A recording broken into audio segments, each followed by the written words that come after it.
The crown rule 1858 से 1947 तक। जब तक आज़ादी नहीं मिली थी 1857 के बाद जितने भी रूल्स एंड रेगुलेशंस बनाए गए वो क्राउन रूल के अंदर आ गई थी। तो 1858 से 1947 तक, इंडियन इंडिपेंडेंस एक्ट 1947 तक जितने भी रूल्स आए वो द क्राउन रूल के अंदर आए। ठीक है, उसके उस सीरीज़ के अंदर जो सबसे पहला लॉ या फिर जो एक्ट आया वो कहलाया गवर्नमेंट ऑफ इंडिया एक्ट 1858। ये जस्ट 1857 के बाद आया था। और इससे पहले जो हमने पढ़ा था वो हमने पढ़े थे चार्टर एक्ट ऑफ 1853, जो कि लास्ट सीरीज़ था चार्टर एक्ट का। उसके बाद जितना भी था, पहले कंपनी रूल चलता था, कंपनी रूल चार्टर एक्ट 1853 के साथ ख़त्म हो गया था। उसके बाद 1858 के बाद हमारे पास क्राउन रूल आ गया था, और जो कि 1947 तक चला। ठीक है, अब उसके अंदर सबसे पहले बात करते हैं गवर्नमेंट ऑफ इंडिया एक्ट। ये जो एक्ट था ये act for good government of India कहलाया। ठीक है, अब इमेज सुधारने के लिए नॉर्मली ये सब चीज़ बात कही गई थी। सिर्फ ये ऑन पेपर्स ही था, लेकिन ऐसा रियलिटी में कुछ नहीं था। कंडीशंस ज़्यादा नहीं चेंज हुई थी और वो डिटेरेट ही हो रही थी। लेकिन कहने के लिए सिर्फ ये act for good governance of India कहलाया। इसने अबॉलिश्ड कर दिया था ईस्ट इंडिया कंपनी को और ट्रांसफ़र कर दिए थे सारे powers to the government territories and revenues to the British crown. जो ईस्ट इंडिया कंपनी थी उसको पूरी तरह से अबॉलिश कर दिया गया था, और जितने भी पावर्स थे गवर्नमेंट के, जितनी भी टेरिटरीज थी, जितने भी रेवेन्यू, जितना भी पैसा कलेक्ट करा जा रहा था, वो अब किसके अंडर आ चुका था? ब्रिटिश क्राउन के अंदर। इसके जो प्रोविजंस हैं उनकी बात करना स्टार्ट करते हैं। इसका जो सबसे पहला प्रोविज़न था वो ये था, देखो प्रोविज़न से पहले एक और चीज़ कि it provided that the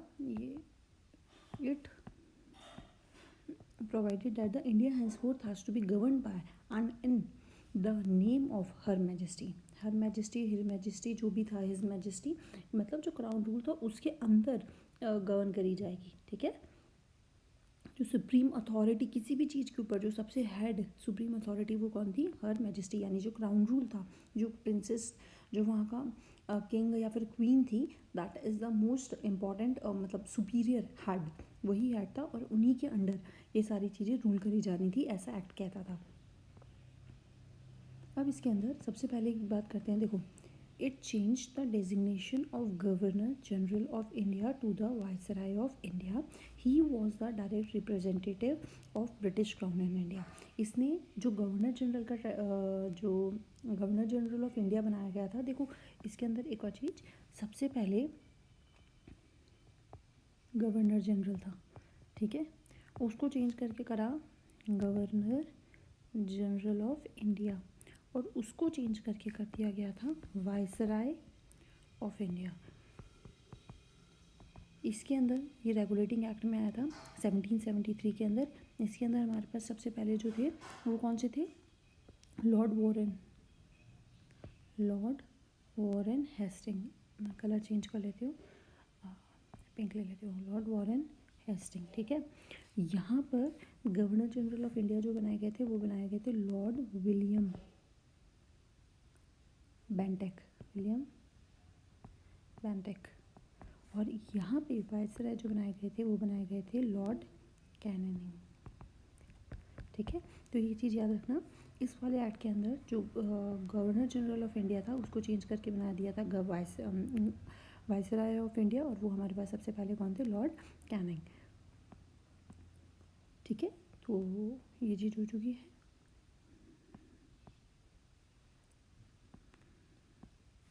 It ended the system of double government by abolishing the board of control and board of directors। इसने जो डबल गवर्नमेंट का सिस्टम हमारे इंडिया के अंदर चल रहा था, और ये जो डबल गवर्नमेंट का सिस्टम आया था वो कहाँ से आया था? पिट्स एक्ट से।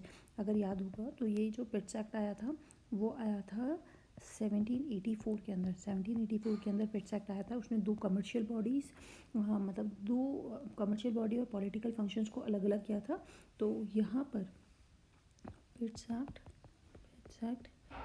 कमर्शियल और पॉलिटिकल दो में डिवाइड कर दिया था, कमर्शियल और पॉलिटिकल। जो कमर्शियल बॉडी देख रहे थे, कमर्शियल बॉडी जो देखने वाले थे वो कोर्ट ऑफ डायरेक्टर्स कहलाए, कोर्ट ऑफ डायरेक्टर्स। और यहाँ जो पॉलिटिकल देख रहे थे वो बोर्ड ऑफ कंट्रोल कहलाए। ठीक है, तो ये जो सिस्टम चला आ रहा था जहाँ पे कमर्शियल और पॉलिटिकल फंक्शन एक कोर्ट ऑफ डायरेक्टर्स और बोर्ड ऑफ कंट्रोल देखते थे, उस चीज़ को यहाँ पे अबॉलिश कर दिया गया था। ठीक है, तो it ended the system of double government by abolishing the board of control and court of directors. It created a new office secretary, ये थोड़ा important है. It created a new office secretary of state for India vested with complete authority and control over Indian administration. इसने क्या करा था, एक secretary of state की बात करी गई थी, एक नया ऑफिस बनाया गया था जिसे नाम दिया गया सेक्रेटरी ऑफ स्टेट्स और फॉर इंडिया. ये जो सेक्रेटरी ऑफ स्टेट होता था ना, ये cabinet member of the British government होता था. ठीक है, the secretary of state was a member of the British cabinet. जो कैबिनेट ब्रिटिश की कैबिनेट है उसका एक मेंबर होता था, इसलिए ये ब्रिटिश गवर्नमेंट के अंडर था और ये responsible to the British government ही था. ठीक है, तो the secretary of state was member of the British cabinet and was responsible ultimately to the British parliament. और इसलिए क्योंकि ये मेंबर था कैबिनेट का, ब्रिटिश जो सेक्रेटरी ऑफ स्टेट बनाया गया था, सेक्रेटरी ऑफ स्टेट जो हमारे पास यहाँ पे बनाया गया था, सेक्रेटरी ऑफ स्टेट एक किसका मेंबर था, ब्रिटिश कैबिनेट का. इसलिए अल्टीमेटली किसके लिए रिस्पॉन्सिबल था, towards the British parliament. It established a 15 members Council of India to assist the Secretary of State for India. The council was an advisory body. The Secretary of State was made the chairman of council. यहाँ पर इसने 15 members की council of India बनाई गई थी जो कि secretary of states को असिस्ट करती थी. The council was an advisory body. इसकी एडवाइजरी बॉडी होती थी, मानना या ना मानना इस काउंसिल की जो भी एडवाइस थी वो डिपेंड करता था. The secretary of state was made the chairman of the council. इसके जो चेयरमैन था वो उसको बनाया गया था सेक्रेटरी ऑफ द स्टेट को.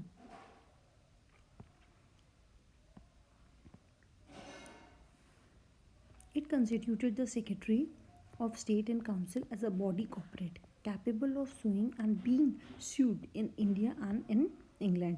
जो ये जो सेक्रेटरी ऑफ स्टेट के लिए जो काउंसिल बनाई गई थी, एक बॉडी कॉर्पोरेट थी और ये कैपेबल थी किसको यहाँ से भी ख़त्म किया, मतलब सू करना, सूड मतलब होता है हटा देना, एक तरह से मना कर देना. मतलब कहीं पे भी किसी ने भी कुछ काम गलत करा हो तो अपन उसको निकाल देते ना, एक तरह से नौकरी से निकाल देते. तो वही चीज़ थी कि इंडिया के अंदर भी जो council of secretary of the state की काउंसिल जो बनाई गई थी उसको इंडिया और इंग्लैंड दोनों से ही हटाया जा सकता था. एक बार इसका फटाफट रिवीजन करते हैं कि ये चीज़ें क्या क्या कहती हैं. इस एक्ट के अंदर अपने क्या क्या चीज़ें रिमेंबर करनी है.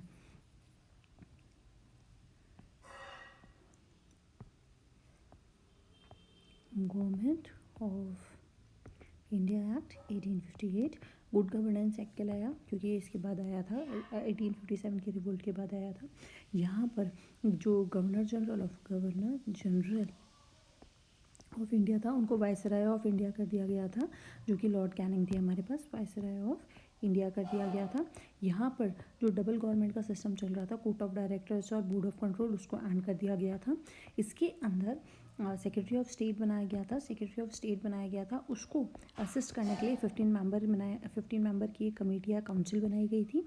ये जो काउंसिल थी, इसके जो सेक्रेटरी ऑफ स्टेट था वो ब्रिटिश कैबिनेट का मेंबर था, इसलिए वो ब्रिटिश पार्लियामेंट के लिए को रिस्पॉन्सिबल था. और ये जो काउंसिल के जो मेंबर्स बनाए गए थे, ये इंडिया के अंदर और ब्रिटेन के अंदर दोनों के अंदर इसको हटाया जा सकता था. सुइंग, कैपेबल ऑफ सुइंग और being sued in India and in England. ठीक है, तो ये सारे पॉइंट्स इसके याद